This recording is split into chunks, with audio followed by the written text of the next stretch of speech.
kɔlɔsi ɲɛma Umaru Cɛfi Mɔriko hali n'a sɔrɔ ani dugu a cɛ ka jan kosɛbɛ a bɛɛ kɔlɔsibaga y'ale choix kɔrɛ la Dramane Tangara ale bɛ yen ka wagati k'a suma k'a di Burama Diallo Mas Jack Bauer Murujan Buramani a sɔrɔlen bɛ ka wuli bi dɛ tiɲɛ tɛ Sɛki ni sɔgɔma ni sɔgɔma Jagi o b'an wuli a ma wuli yan a wulila Murujan a wulila Murujan Buramani awɔ Jayinɛ ka lamɛnbaga bɛɛ lajɛlen fo k'i fo fɔlɔ awɔ i ka soli ka wuli la ka lamɛnbaga bɛɛ lajɛlen fo fɛn fɛn sɔgɔlen don an na sɔgɔmada in na awɔ info matinal nin y'a kɛnɛ sigilen kokura bi ye tɛnɛ ye fana dɔgɔkun daminɛ don o don dɛ an bɛ Ala deli Ala ka dɔgɔkun diya yarabi awɔ bi kɔni san man ci ka na san man ci dɛ awɔ tɛnɛ tɛmɛnen fɛnɛ sinon a ye tɛnɛ dama dama bɔ awɔ a kun ɲini kana kɛ Segu dɔgɔ ye Segu dɔgɔ o tɛ dɛnɛ ye tɛnɛ don Segu dɔgɔ o kun ye dɛnɛ ye o dɛnɛ ni san dɛnɛw tɛ kelen ye o don o tɛ ɲɛ an bɛ dugawu de kɛ jamana Ala k'a basigi yarabi i n'a fɔ i y'a fɔ cogo min na dɔgɔkun in Ala k'a diya awɔ ami Ala k'a diya yarabi bawoli minnu bɛ yen Ala k'a jisuma k'a fura ye yarabi o tɛ o don jamana kɔnɔdenw Ala k'an bɛn kelen ma yarabi ka hakili ɲuman di ɲɛmɔgɔ ma an yɛrɛ mun ye kɔmɔgɔ ye o don sanji hɛrɛma halisa an bɛ Ala deli o la Ala k'o d'an ma o tɛ a hɛrɛma awɔ an bɛ Ala deli o la yarabi Ala ka ɲɛ ka d'an ma ami an tɛ foli kɛ awɔ k'an ka cɛkɔrɔba fo CNT kɔnɔ Alu Badara Nana Kase awɔ k'a ni sɔgɔma o don n'an y'ale fo an bɛ ba ɲumankɛ fo bayiba tɛ o don mairie kɔnɔ k'a ni sɔgɔma o don foli ka Musa Kulubali ka foli ka a kɛ Tandare Musa Bala awɔ an bɛ a fo o don n'an ye Musa fo sa foli an b'a di El Hadji Amiru Nangolo Jamdɛnɛ ma Alifaru kɔnɔ distribution n'an y'ale fo awɔ an bɛ taa ɲɛfɛ foli an b'a di jɔ ma Sɛk an b'a di Mori ma ka a Kulubali Mori ne a y'ale fo foli an bɛ taa n'a ye awɔ n'an taara ɲɛfɛ an b'a di Kɔrɔ Bulo ma awɔ coach Dɔrɔbugu tɛ o don k'a ni sɔgɔma awɔ ani 700 hali n'a sɔrɔ a bɛ to k'an jalaki 700 bon n y'a fɔ sɔgɔmada in na k'a ni sɔgɔma o don tɛ awɔ n'an y'ale fo Masire Magaji an b'a ka foli k'o da o kan Masire k'i tɔgɔma fo awɔ Sɛk Sidibe Sɛk Umar Sidibe Sɛk Umar Sidibe jitigi don Yanfoyila Wasolo aw ka capitale de ye Yanfoyila ye awɔ o ye capitale ye dɛ Yanfoyila ye Wasolo bɛɛ capitale ye ale cɛ ka ɲi n'a yɔrɔ tɔw ye n'a kɔni fɔra ko capitale kɔni ko hali maa mun tɛ misiw min yɔrɔ o b'a dɔn jifilen tɛ yen an bɛ bɛnkɛ fo Ɔnzɔ Wasolo Sidibe o don vieux o tɛ awɔ an b'a fo kosɛbɛ an ka jitigi Jaginɛ Ala de b'a sara Sɛk awɔ an b'a fo Sedeki awɔ a b'o ɲɛmaa la bi o don ɲɛmakɔrɔ o tɛ yan o don an b'a fo kosɛbɛ awɔ a ka wulikajɔ ka bon maa bɛ fo yɛrɛ ci la wagati dɔ la siga foyi t'a la o tɛ an tɛ Sori fo Solo an ka fo k'a ni sɔgɔma awɔ Alimamu Janikɛla Sori Ibrahim Sɔ Sori fo a ka misiri kɔnɔ an b'a fo k'a ka kɔlɔsi ban ma dɛ awɔ jamana taacogo ma ɲi dɛ k'a ka dugawu kɛ o tɛ o don n'an ye Sori fo an b'an baw fo Muna Sirifu ka taa se Sirifu muso tɔ kelen ma awɔ an b'i fɔ n b'a la Batante Ba Ɲagale Ina Jalo awɔ an bɛ ninnu bɛɛ lajɛlen fo k'u bɛɛ ni sɔgɔma o tɛ wagati in na Adamu Jabate awɔ an bɛ a fo ka Levier Sila fo Banankabugu la o don k'a ni sɔgɔma n'an ye Levier Sila fo sa Banankabugu la ma se ka maa minnu bɛ yen Zu ni Major ni Jakarija olu de tɛ yan o don an b'u fo Bamusa le Buganje a fɛnɛ bɛ Banankabugu la awɔ an bɛ a fo o tɛ k'u bɛɛ ni sɔgɔma awɔ Frère Diko an b'a fo awɔ ka Solo fo ka Malik fo olu bɛ 700 o sugu la an bɛ foli di u bɛɛ lajɛlen ma awɔ Viendaw Maodo Kamara 30 mètres awɔ olu y'an kanubagabaw ye o don an bɛ ninnu bɛɛ fo Sɛk awɔ o tɛ i ka cɛ ka taa ni Musa voilà a ka foli bɛ yan. A ka foli bɛ yan dɛ. Awɔ. A bɛ se ka don golonna yɔrɔ dɔw la sen naanitigiw tɛ se ka don yen. Musa ta ye sen 3 ye mais sen 3 mun don a bɛ sen naanitigiw mago ɲɛnabɔ golonna wocɛw kɔnɔ ani gozora yɔrɔw la a bɛ faamu wa? I bɛ fɛ ka tɔgɔ fɔ kɛ. N ma tɔgɔ fɔ kɛ dɛ, ne ko n k'a bɛ faamu wa non Musa b'o kɛ dɛ. Musa b'o kɛ dɛ. Musa fɔrɔlen don. A fɔrɔlen don katakatanin na dɛ. An b'a fo. Awɔ. O tɛ? O don. Imam Bugula ale bɛ ɲɛfɛ. Sanga ani wagati. Kɔrɔ Kasim an bɛ a ka foli k'o da o kan. Kosɛbɛ. O tɛ? O don. Ka bɛɛ fo. Awɔ. Surɔ Jibiri Jalo ni Empereur. Jibril Jalo. Empereur. Ani professeur Sogore. Awɔ. Ka taa se Kuyate. Seriki Kuyate. Ani Musa Jara. Mandisɛgɛ. A ganna yan dɛ. A ganna dɛ. A bamanankan cayara plateau kan yan dɛ. A cayara dɛ. Surɔ ta. A jara kojugu. Sen n'o kinbere nɔ. Awɔ. Ala ka jamana in Ala ka a ɲɛ. Yarabi. Daliluko don. N'a ye dalilu yira ɲɔgɔn na. O don. A banna. Minnu bɛ Faransi fɛ. Minnu ko Faransi ka taa. Minnu ko a ka to yan. A debaw ganna. A ganna dɛ. Awɔ. Ala ka hakili ɲuman d'an ma. Yarabi. O tɛ? O don. Ka bɛɛ fo. Mɔgɔ o mɔgɔ sɔgɔlen b'an na sɔgɔmada in na. Kosɛbɛ. K'u bɛɛ lajɛlen ni sɔgɔma. Da sera min to a ma. Awɔ. Ani da ma se min to a ma. U bɛɛ ka foli b'an bolo yan. A bɛ yan. O tɛ? O don. Ala ka jamana a ɲɛma jɔ. Yarabi. O tɛ? Awɔ. Ko jumɛn bɛ yen bi? BT wa ou bien Defo? Jaginɛ. Bi sɔgɔmada in na. BT de bɛ yen. Kalanfaw b'o t'o kɛ yan. Kalanfaw. U yɛrɛ u ye sɛbɛn bɔ. Koto di? Sibiri tɛmɛlen. N'o ye sɛbɛn mun ni a b'a yira k'a fɔ ko bi kɔni examen mun bɛna kɛ sen na n'o ye BT ye denmisɛnninw ka ɲɔgɔn dan in Jaginɛ ko k'u bɛ fɛ ka u sen don a la k'a kana kɛ dɛ. K'a kana kɛ. K'a kana kɛ? A bɛ fɔ waleya mun ma constitution kɔnɔ ko désobéissance civile. Kalanfaw wulilen n'o k'u jɔ ko u bɛna o bolo da. Ko sabula ko don tɛmɛlenw na ko désobéissance civile ko a waleyara jamana in kɔnɔ ni jamanadenw ka hakɛw daragilen don ko diyagoya désobéissance civile k'a bɛ kɛ ko bi sɔgɔmada in na n'o ye uti kalo tile 9 ye k'u bɛna kalanso bɛɛ lajɛlen minɛ bi sɔgɔmada in na ko examen a kana kɛ ka taa u ye wele u ka syndicat le 15 octobre syndicat signateur u ka ɲɛmaayaso a ye welewele bila lɔgɔlimɛtiri bɛɛ lajɛlen ma ko bɛɛ ka wuli ka se lɔgɔliso bɛɛ la fɛn fɛn ye centre ye ka taa fɔ ekɔliso ɲɛmaaya ɲɛna k'u ka baara jɔ. Désobéissance civile bi sɔgɔmada in na k'a bɛ daminɛ à partir de 6 heures ko kalanfa bɛɛ ka bɔ. Ko bɛɛ ka bɔ u si kana to so u ka taa ekɔlisow daminɛ. Ekɔlisow daminɛ ko baara kana kɛ.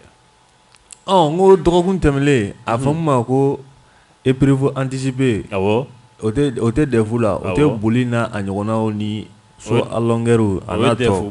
o tɛ. N ko Bugunikaw fɛ yen yɔrɔ gendarme u tun talen k'a fɔ k'u bɛ taa dɔw bali k'a kɛ i y'a ye k'a fɔ olu ni gendarme dɔw sera ɲɔgɔn ma u kɔni y'u minɛ ka taa n'u ye ka t'u don bɛrɛ la hali n'a y'a sɔrɔ ci bɔra ɲɛmaayasow la Bamakɔ yan k'a fɔ ko k'u bila u ka t'u ci fɛ. O kɔfɛ fɛnɛ i b'a ye k'a fɔ yɔrɔ caman bɛ yen k'i ka kunnafoni k'a sɔn ji la yɔrɔ dɔw kɔni na i b'a ye k'a fɔ a fɔ mun ma président centre ɲɛmaa tɛ yan o nalen walima directeur de don. Centre ɲɛmɔgɔ bɛ yen. Centre ɲɛmɔgɔ de don. Ekɔliso yɛrɛ fana directeur bɛ yen. I b'a ye lakɔlidenw farala ɲɔgɔn kan enseignants fɛ ko boli n'u bɛna kɛ o kɔni o kɛra Bamakɔ dɔ la yan a jaw bɛ n bolo n bɛ tila k'a d'i ma. U faralen ɲɔgɔn kan i ye mun fɔ président de nana k'u ɲininka ko yala aw minnu filɛ nin ye yan président fɔlɔ de ye kuma ta dɛ centre ɲɛmaa aw bɛ boli wa aw tɛ boli de. Lakɔlidenw ko k'u bɛ boli.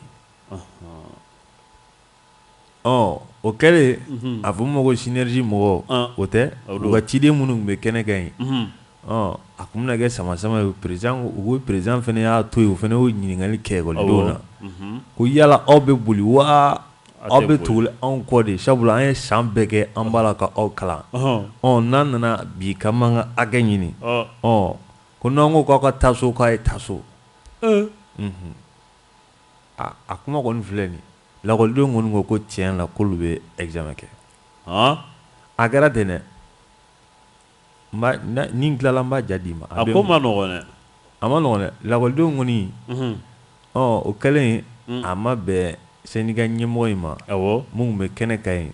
a y'a jira k'a fɔ dusumakasa i b'o ye a ɲɛda yɛrɛ la kosɛbɛ ala kuma fɔcogo i b'a dɔn a la k'a fɔ tiɲɛ na dusukun o tɔrɔn bɛ o tɔrɔn bɛ kosɛbɛ a kɔni y'a jira k'a fɔ sa ko tiɲɛ yɛrɛ la olu ye san bɛɛ kɛ k'u kalan wa olu kɔni b'a ɲini u fɛ u ka taa so o ye wajibi yɛrɛ yɛrɛ de jagoya o don hali n'a sɔrɔ lakɔlidenw kɔni y'a jira k'a fɔ k'u bɛ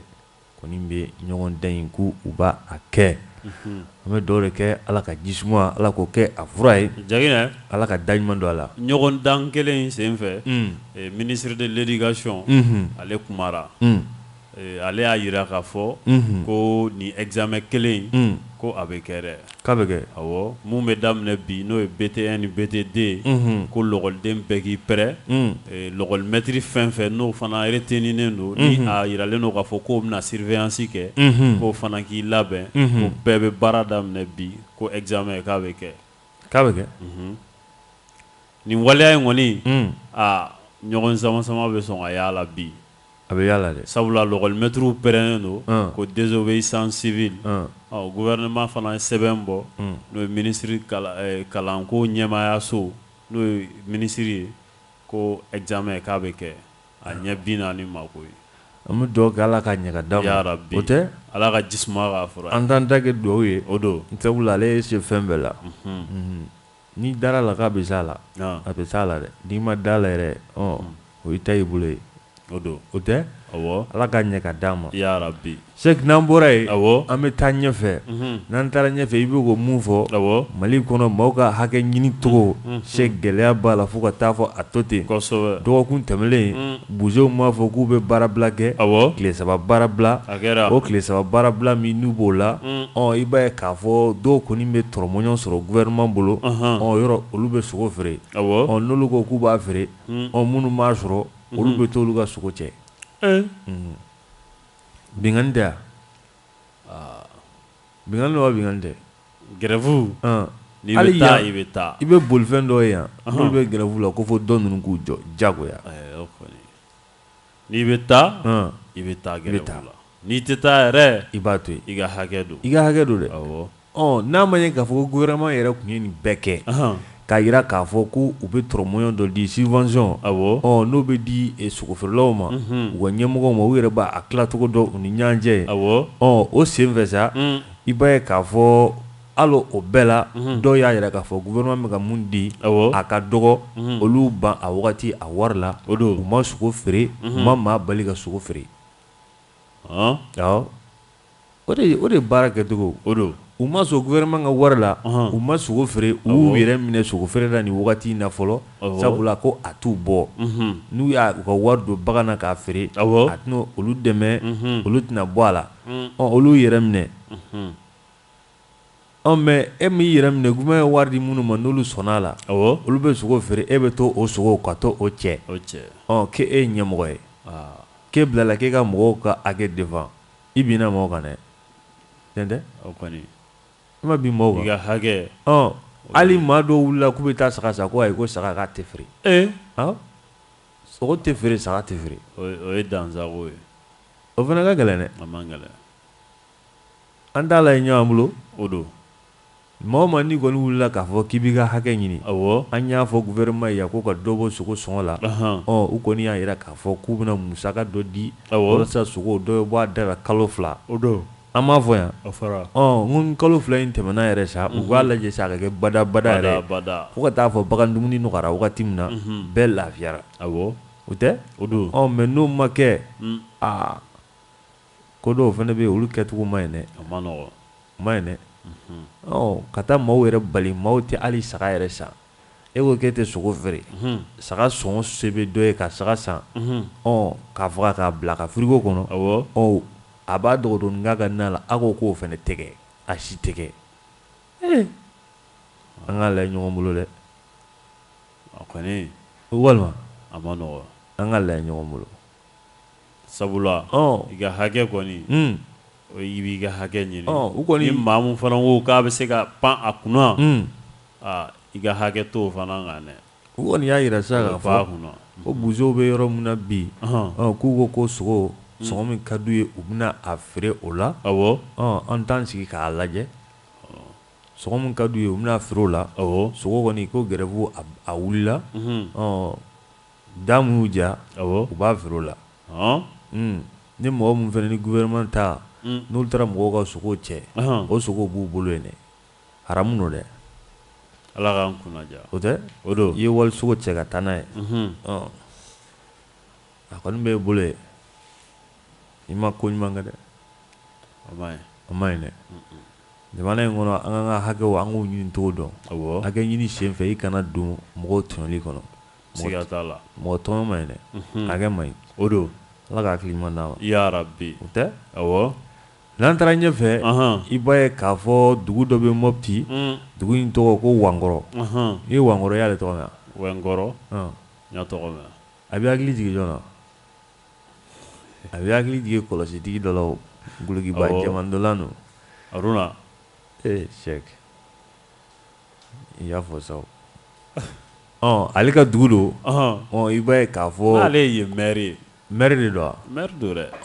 ko banbantigi dɔw kɔni sera yen dugu ɲɛmaa fɔlɔ don o ye maire yɛrɛ de ye hali ni a tɛ Wakɔrɔn sira est-ce que a b'a dɔn hali n'a famara dugu ma a kɔni a bɛ to ka dugu kibaruya ɲininkali k'a Sangare téléphone fɛ k'a Sangare an t'a fɔ ten awɔ Sɛk i b'a ye k'a fɔ banbanciya wale tigilamaa dɔw u kɔni taara se nin dugu in kɔnɔna la ka taa maaw sɔrɔ fo misiri kɔnɔ a fɔ ninnu ma ko radiko misiri kɔnɔ i b'a ye k'a fɔ ni maa ninnu taara seli yɛrɛ koyi u taara seli u tilalen seli la ni banbanciya kofɔlen maa ninnu filɛ nin dansamɛ wale tigilamaaw dansagomɔgɔw i b'a ye k'a fɔ u tilalen seli la u ye maa 7 minɛ ka taa n'u ye o maa 7 u y'u minɛ ka taa n'u ye k'u minɛ Sɛki i b'a dɔn k'olu ye fini don cogo min fɔ ko kana seli misiri la ko ninnu m'o de kɛ u minɛ cogo bɛɛ filɛ ka taa n'u ye nin ye mɔgɔ 7 u taara n'u ye fo sisan an bɛ yɔrɔ min na i b'a ye k'a fɔ Sɛk maa tɛ taafan dɔn u la maa tɛ nafan dɔn u la u kibaruya ma dɔn u kibaruya ma dɔn dɛ Alahu akibaru u kibaruya ma dɔn ni ne dansago wale yɛrɛ yɛrɛ ni ne don dɛ a bɛ tɛmɛ nin kan a tɛ tɛmɛ nin kan maa taara seli misiri la ne bolo kan k'a bɛɛ bɔ dɛ ni ye silamɛ o kan k'i bɔ o tɛ bilen dɛ ko fini don waleya min n'u y'o kɛ ka taa seli misiri la k'o de ma bɛn o ma fini don cogo fini don cogo o fini don cogo o m'u ja u fana tilalen seli la u fana y'u minɛ ka taa n'u ye o ye dantɛmɛ wale ye cɛ jamana in baara b'a la kɔnɔ dɛ bon ninnu bɛɛ de bɛ yen u bɛɛ sigilen don ka jamana ka dɛmɛ makɔnɔ Alahu akibaru sabula n'i ye tɔɲɔ kɔda ye i taara Ala ɲini na i tilalen u la maa dɔw ka n'a f'e ye ko i y'o baara min kɛ ko nka ko fini don cogo dɔ bɛ yen k'i ŋɔn ka fini don o cogo la cɛw de don dɛ musow tɛ dɛ cɛw de don o fini don cogo jumɛn cɛ 7 u taara n'o de ye ko parce que k'u ma furuya dɔn k'u fini don cogo o sabula ko fini don cogo min fɔra ka na misiri la olu fɛ ko ninnu m'o labato donc diyagoya f'u ka fini don olu ka fini don cogo la olu ka fini don cogo la olu y'a fɔ cogo min u y'a fɔ cogo min na diinɛ yɛrɛ y'a fɔ cogo min o tɛ mais olu de y'a fɔ cogo min olu ta n'i ma kɛ ten u bɛ taa n'i ye wa u dun taara ni maa 7 ɲɛ dɛ n tɛ dugawu kɛ foyi ma bɔ a la fo sisan u ma ye Ala k'an ba bɔda ɲuman yarabi i b'a ye k'a fɔ hali o Wankɔrɔ o kɛrɛfɛ dugu dɔ bɛ yen a banbanciya wale tigilamaw u taara don o mairie kɔnɔ o sokɔnɔminɛw k'olu bɛɛ kɛ kɛnɛmaminɛ ye ka taa n'u yɛrɛ ten foyi ma bɔ a la. Mairie fana b'u ɲɛsira la. O tɛ Wankɔrɔ dugu yɛrɛ dɛ. Wankɔrɔ kɛrɛfɛ. O dugu fana bɛ Wankɔrɔ kɛrɛfɛ. An bɛ dugawu de kɛ lakanabaliya min n'o bɛ an kunna, Ala ka a wuli. Yarabi. O tɛ? O don. Cheikh, an bɛ taa ɲɛfɛ. Kunu an da sera a ma yan nɔ Peace Chronique o jɛmukan o kɔnɔna la.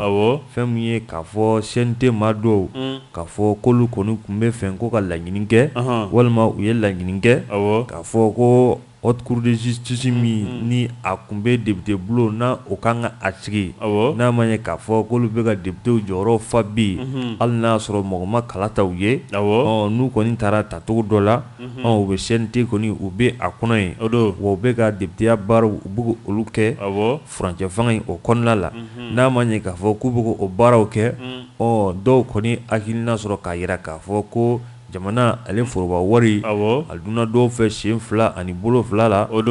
i b'a ye k'a fɔ k'olu bɛ fɛ ko ka fɛɛrɛ ani dabali tigɛ walasa maa minnu ye nin wari kofɔlen ninnu dun u bɛ se ka wele k'u jɔ kiiri o ɲɛma cogo min na u ye malidenw ka nafolo u y'a kɛ mun ye u k'a ɲɛfɔ malidenw ye ɲɔgɔn sama kɔni bɛ yɔrɔ min na sa CNT de y'a kɛ wa CNT maa dɔw de m'a kɛ wa kuma kɔni a bɛ yen Amadu Mayiga a yɛrɛ ye CNT maa ye an bɛ jɛ an b'ale lamɛn a ye mun fɔ a la an k'a lamɛn. Assalamu alaikum. N balimaw ne tɔgɔ ye Dr Amadu Albert Mayiga n bɛ CNT kɔnɔ. Effectivement i ye ɲininka jaabi min na n'o ye k'a fɔ est-ce que CNT ye haute cour de la cour constitutionnelle saisie pour l'opérationnalisation de la haute cour de justice. Ayi officiellement courrier ma bɔ CNT yɔrɔ ka taa cour constitutionnelle yɔrɔ yaasa k'u ɲininka n'o y'a sɔrɔ est-ce que haute cour de la justice ye CNT bɛ se k'a remembrer wa a tɛ se nka CNT kɔnɔna mɔgɔ dɔw ka laɲini don laɲini min don o ye ka kuma an yɛrɛ ni ɲɔgɔn cɛ u y'a kuma fɔ nka o mɔgɔ kelen o kelen ma wuli fɔlɔ ka hali sɛbɛnfura ci CNT yɛrɛ président ma ka laɲini kɛ fɔlɔ k'a fɔ olu ka hakilina o ye fɔlɔ ye a filanan fɛnɛ a CNT maa kelen ma wuli fɔlɔ ka bataki ci cour constitutionnelle ma k'o ɲininkali fɛnɛ kɛ parce que sariya tɛ olu yamaruya an ka statut règlement intérieur tɛ olu yamaruya k'a fɔ olu ka wuli ka cour saisir u yɛrɛ ma maintenant CNT la yen nɔ groupe parlementaire tɛ yen nɔ an bɛɛ lajɛlen bɛ yen parce que anw nana lahalaya min na bɛɛ lajɛlen b'o dɔn gɛlɛya dɔ de kɛra sababu ye ka anw sigi yen nɔ donc an ka règlement intérieur o ni assemblée nationale kɔrɔlen ta danfara dɔɔni bɛ u ni ɲɔgɔn cɛ donc o hukumu kɔnɔna la CNT maa kelen tɛ se ka wuli k'a fɔ k'i yɛrɛ bɛ cour constitutionnelle saisir nka kumaw bɛ sen na wa kojugu tɛ fɛnɛ minnu ka laɲini don an tɛ lagosi ta k'u sɛgɛrɛ parce que an bɛɛ lajɛlen ka laɲini ye k'a fɔ maa o maa bɛ yen minnu ye jamana nafolo suɲɛ tɛgɛ ka se ka k'u kan ka se k'u minɛ ka se k'u bila kiiri bolo kan ni kiiri bolo sira don donc jamana yɛrɛ sɛbɛnfura dɔw b'a jira k'a fɔ minisiri kɔrɔw n'olu bɛ yen nɔ olu ka minɛliko kumaw bɛ se ka ɲɛnabɔ haute cour de la justice de la comme o tɛ nin wagati in na c'est pourquoi dɔw bɛ ka laɲini kɛ k'a fɔ CNT ka se ka o nɔrɔ bila i b'a fɔ an ye assemblée nɔrɔ bila cogoya min na pour que o baaraw ka se ka kɛ donc o de ye laɲini ye nka an bɛ don min na i b'a fɔ bi ntɛnɛn don kalo tile 9 san 2021 o sɛbɛnfura ma bɔ fɔlɔ ka se cour constitutionnelle yɔrɔ donc o de tun bɛ n bolo k'i ka kuma jaabi merci beaucoup. Voilà. Dr Amadu Albert Mayiga nin tun tɛ ale mankan ye o don CNT maa don an b'a jigiya Ala ka ɲɛka d'a ma yarabi o tɛ voilà i b'a ye k'a fɔ Dr Choguel Kokala Mayiga ale tɛ gouvernement ɲɛmaa ye o don ale kɔni ye tile 3 tagama a y'o boloda Mali ale jamana kɔnɔ a kɛra ka daminɛ Buguni Sikaso Kucala o tɛ o don i b'a ye k'a fɔ ninnu ye yɔrɔ ye yɔrɔ min k'a fɔ ni sɛnɛ a kolo ka girin yɔrɔ minnu na kosɛbɛ kɛrɛnkɛrɛnnenya maa minnu bɛ k'a fɔ k'olu bɛ kɔɔri sɛnɛ n'a y'i diya i bɛ se k'a fɔ kɔɔri sɛnɛ jamana o ye ninnu ye kosɛbɛ maa minnu bɛ n'u ka wulikajɔ ka bon kɔɔri ko o baaraw la o don i b'a ye k'a fɔ gouvernement a ɲɛma n'o ye Dr Choguel Kokala Mayiga a kɔni taara Buguni Kucala fo ka taa se Sikaso ma a kɔni ye wulikajɔ kɛ nin yɔrɔ ninnu na walasa Mali awɔ a jamana sabula san tɛmɛnnu na an ka kɔɔri ko gɛlɛyaw b'a la awɔ ani dugudenw kɔni ye ɲɔgɔn ye gɛlɛya mun kɔni b'u kan u y'o fɔ a ye awɔ ka taa se engrais kow ma ka taa se a n'a ɲɔgɔnna camanw ma ni lakanabaliya kow fɛn minnu bɛ yen bi i b'a ye k'a fɔ da sera olu bɛɛ ma awɔ o tɛ o don yan'an ka se docteur Sukɛli Kokala Mayiga a ye laseli mun kɛ an ka todunkan na yan'an ka se o ma i b'a ye k'a fɔ dugu dɔ wɛrɛ bɛ yen Sɛki an bɛ to lakanabaliya an bɛ to a kɔnɔ Sukɛli a nani mɛn o sen fɛ u kɔni taara bin maaw ka kabaforo kan kaba kɔni wulilen k'a ɲɛ Bamanciya wale tigilamaw Sɛki u y'a kaba u y'a bɛɛ kari k'a bɛɛ da u y'a bɛɛ kari k'a bɛɛ da k'a kari k'a ɲimi wa k'a kari k'a fili n'i y'a mɛn i b'a kari k'a ɲimi n ko den de bɔra a la a sebali a ma fɛn yɛrɛ a wulilen cɛni ɲuman n nana ka a bɛɛ tiɲɛ n tɛ sɛnɛ kɛ maaw mana mun fana kɛ ka n'o tiɲɛ k'a sɔrɔ hali n'a y'a sɛnɛ ka taa bila ka jiginɛ la u bɛ tila ka n'a ta ka taa n'a ye Ala ka jamana in denw lakana koyi yarabi docteur Sukɛli an bɛ dɔɔnin lamɛn a ye mun fɔ Sikasokaw fɛ yen baara in kun cɛtɔ tile 3 tagama in an ka dɔ lamɛn a la ko o la je serai leur invité spécial n b'a ɲini ni président yɛrɛ bɛ se ka kɛ invité spécial ale yɛrɛ bɛna mais comme ale ka baara ka ca peut-être a bɛ se ka yamaruya di ne ka na place la non min ka di ne ye ale yɛrɛ ka na yan pour fêter avec vous parce que n'i y'a ye aw bɛ ka min fɔ sababu de don ale de kɛra sababu ye mais ale de fana ye décision in ta parce que ka miliyari 100 ni ɲɔgɔn bɔ gouvernement caisse la k'a fɔ k'i bɛ sɛnɛkɛlaw dɛmɛ n'a ye ministre kelen tɛ se k'o kɛ dɛ hali premier ministre tɛ se k'a kɛ fo président ka yamaruya di donc an b'ale fo n'ale yɛrɛ bɛ se ka na o fête la o de bɛ diya n ye n b'a dɔn o de bɛ diya Kucalakaw ye mais n'a bɛ se ka na peut-être a bɛ se k'an délégué ka jamanatigi fo la k'a waleɲuman dɔn n ko an nana mission in na pour que minnu tɛ tubabukan mɛn u ka a mɛn parce que n y'a fɔ tubabukan de pour que diɲɛ bɛɛ k'a dɔn parce que an tɛ foyi kɛ dogo dogo la maintenant minnu tɛ tubabukan mɛn n b'a fɔ olu fana k'a mɛn n nana yan ci de la a bɛ dogokun dama dama bɔ a y'a dɔn ne ni président bɛ ɲɔgɔn rencontrer tarata o tarata ka gouvernement conseil des ministres dossiers lajɛ n'an tilal'o la an bɛ baro kɛ jamana bɛ lahala min la an b'a fɔ ɲɔgɔn ye ne bɛ hakilina d'a ma ale fana bɛ hakilina d'a ma kibaruya min bɛ yen ne tɛ minnu kalama a b'u di ma décision ba minnu kan ka taa a b'u fɔ n ye ni instruction kan ka di ministre min ma a b'o fɔ n ye o kɔnɔna la de an bɛnna kan ko an kana to Bamako dɔrɔn ka réunion kɛ ni parti politique ni société civile ni diplomate ye an ka taa dans le Mali profond ka taa maliyɛnw den fɛ ka taa maliyɛnw den fɛ minnu bɛ Mali kɔnɔ ani Mali kɔ kan parce que le monde rural c'est 80% de la population n'i ye mɔgɔ 100 o 100 ta i b'a sɔrɔ mɔgɔ 180 a bɛɛ bɛ bɔ dans le monde rural olu de ye majorité o n'i y'a mɛn démocratie ka b'a fɔ ko démocratie ye majorité de donc a ko k'an ka taa à l'intérieur du pays an ka taa kuma maliyɛnw fɛ ka t'u hakilina dɔn hami min b'u la an ka se k'a dɔn donc n nana o de la k'a fɔ aw ye ko bi an bɛ min fɛ ala ka hakili ɲuman d'a ma n'an bɛ fɛn o fɛn kɛ o k'a sɔrɔ maliyɛnw jɛna n'a ye ou bien n'an y'a kɛ k'a sɔrɔ an m'a f'u ye o b'a sɔrɔ hakili ɲuman de don n'an y'a décision ta o b'a sɔrɔ maliyɛnw nafa b'a la fɛn o fɛn n'a bɛ maliyɛnw degun ni maliyɛnw nafa t'a la an t'o sira ta n nana dɔn a ko duwawu kan ye a k'an dɛmɛ ka transition in soutenir n'aw y'a soutenir a bɛ kɛ aw sago n'aw m'a soutenir peut-être a tɛ kɛ aw sago parce que gouvernement dɔrɔn tɛ se k'a dilan il faut le soutien de la population la légitimité d'un gouvernement de son action c'est d'abord sa capacité à sécuriser sa peuple. Ka lakana ka nogoya, ka lakana balia ka caman bɔ a la, ka tila n'i bɛ décision o décision ta o y'a sɔrɔ i ka jamanadenw sɔnna ma, u ka duwawu k'i ye, u k'i dɛmɛ. An bɛ min fɛ Ala fɛ, an bɛ min ɲini Ala fɛ, a ye duwawu ka o ka ɲɛnabɔ. Transition bɛ ban don min na, maliyɛnw ka se k'a fɔ ka bɔ Kidal fo ka taa Kayi k'a fɔ tiɲɛ yɛrɛ la transition ɲɛmɔgɔ n'u bɛna fanga la don min na, gɛlɛya min tun bɛ Mali kan caman bɔra a la. Siraw dɔ fɛ dɛ, gɛlɛya in a bɔra fiyewu pour que histoire kɔnɔ yani san 10, san 20, san 50, san 100 yɛrɛ a bɛ se ka tɛmɛ o yɛrɛ kan, a ka se ka sɛbɛn histoire kɔnɔ ko en 2021 ɲɛmɔgɔw dɔ sɔrɔ Mali la minnu taara u ka population fɛ k'u hakilina f'u ye, population y'u soutenir, a y'a hakilina d'u ma, u ye baara kɛ population intérieure la, o ɲɛmɔgɔw u sera ka Mali bɔ diɲɛ kɔnɔ k'a sigi a sen kan,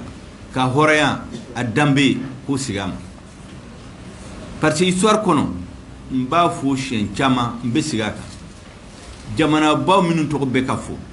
yɔrɔ bɛɛ la ko jamanabaw de don, démocratie de don, fanga b'u la, nafolo b'u la, o jamanaw n'i y'u ta kelen kelen, ne t'u tɔgɔ fɔ pour que n kana ɲinɛ dɔ kɔ, n'i y'u ta kelen kelen u ka histoire la, n'i y'a dɔn, ne b'u ka histoire dɔn, i y'a kalan, ne tɛ prof d'histoire de, mais i y'a kalan k'a dɔn politique sira fɛ, a caman u ka histoire la waati dɔ sɔrɔla u tun bɛna dingɛ kɔnɔ f'u ka jamana bɛ ka tunu, f'u jamanadenw bolila ka b'u ka jamana la, mais mɔgɔ dama damaw ye ɲɔgɔn sɔrɔ, jamanadenw minnu y'u kali k'u bɛ n'u ka jamana jɔ, k'u bɛ n'u ka jamana hɔrɔnya sigi a ma, k'u b'u ka jamana tɛ jamana kelen, u y'u jɔ jamanadenw tugur'u kɔ,